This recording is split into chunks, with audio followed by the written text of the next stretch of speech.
भोले बाबा का 11वां रुद्र अवतारी है। दास धीरेन्द्र की विनती अब सुन लो प्रभु, आयो अब भारत में संकट बड़ो भारी है। तो किसी ने कहा कि संकट क्या है? अरे धर्म विरोधी धर्मांतरण कर रहे, धर्म विरोधी धर्मांतरण कर रहे। लगत कोरोना से ये खतरनाक सी बीमारी है, लगत कोरोना से खतरनाक सी ये बीमारी है। महामारी की तो दवा वैद्य के पास मिले, महामारी की तो दवा वैद्य के पास मिले। भारत में हिंदुओं को कौन बचावनहारी है? हे हनुमान जी, जिस प्रकार आपने राम के काज को संभाला, वैसे ही आज भारत में आन पड़ी तुम्हारी। हम भक्तों की भी लाज को बचाओ। अरे श्री हनुमान जी की महिमा को कितना गाएं, जितना गाते हैं उतना कम लगता है।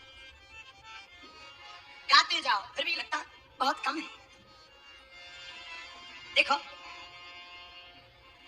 जो अभिमान से भरा होता है वो भगवान से भरा नहीं होता है। जिसके अंदर अभिमान भरा होता उसके अंदर भगवान नहीं भरा होता है, और जिसके अंदर स्वाभिमान भरा होता उसके अंदर भगवान भरा होता है।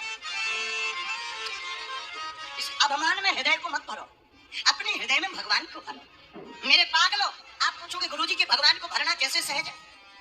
हनुमान जी से सीखो। हनुमान जी कैसे भगवान को हृदय में भरते हैं? हनुमान जी का एक ही काम, आपको वो दो ही जगह मिलेंगे, या तो कथा में या राम जी की सेवा। कोई पूछे हनुमान जी का ठिकाना क्या है? अरे यहाँ तक कि कलिकुल शेखर पावनावतार गोस्वामी श्री तुलसीदास जी को भी हनुमान जी कथा में ही मिले। तो हनुमान जी या तो कथा में मिलेंगे या राम जी की सेवा में। इसलिए हमारा मानना, हनुमान जी काम काज के बंदर नहीं है, हनुमान जी तो राम काज के बंदर हैं। हनुमान जी काम काज के बंदर नहीं है, हमारे वीर बजरंगबली तो राम काज के बंदर हैं। और देखो एक बात समझना जरा बड़े गौर से, किसी की शकल बेकार हो तो हम लोग क्या कहते हैं? बंदर जैसा दिख रहा है। क्या कहते हैं? बंदर है पक्का। हम लोग उसके ऊपर जब कमेंट करते हैं तो बंदर जैसा कहते हैं।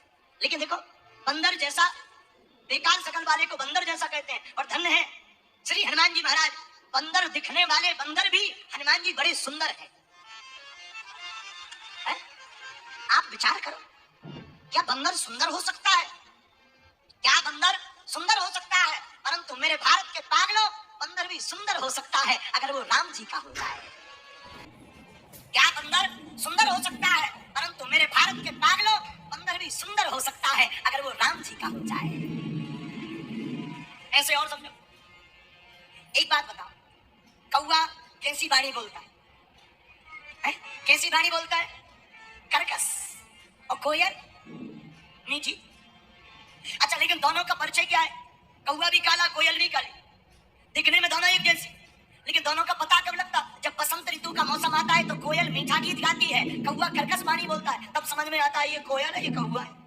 हाँ जी अना जी बोलो। हाँ जी अना जी, हाँ जी। अच्छा, आप सुनो, कौवा कर्कश वाणी बोलता है। कौवा किसी को प्रिय नहीं है पर कोयल सबको प्रिय है। हाँ जी अना जी। लेकिन रामचरितमानस में एक बात ऐसा है, वो मीठी वाणी बोलता है। श्री काकभूषण जी महाराज है तो कौवा, लेकिन राम राम कहने से वो कौवा होकर के भी उनकी वाणी मीठी हो गई कि वो राम कथा बन करके बह रही है। ये राम कथा का सार है, ये प्रभु श्री राम के गुणगान गाने का महत्व है, ये प्रभु श्री राम का हो जाने का महत्व है। भगवान के अगर तुम हो जाओगे तो अवगुण भी गुण बन जाएंगे, और अगर तुम भगवान के नहीं रहोगे तो गुण भी अवगुण हो जाएंगे। क्यों? क्योंकि भगवान के पास जाने के बाद मेरे पागल, भगवान फिर अवगुण नहीं देखते, भगवान तो गुण देखते। अरे जिससे प्रेम होता है उसमें फिर अवगुण नहीं दिखाई देता।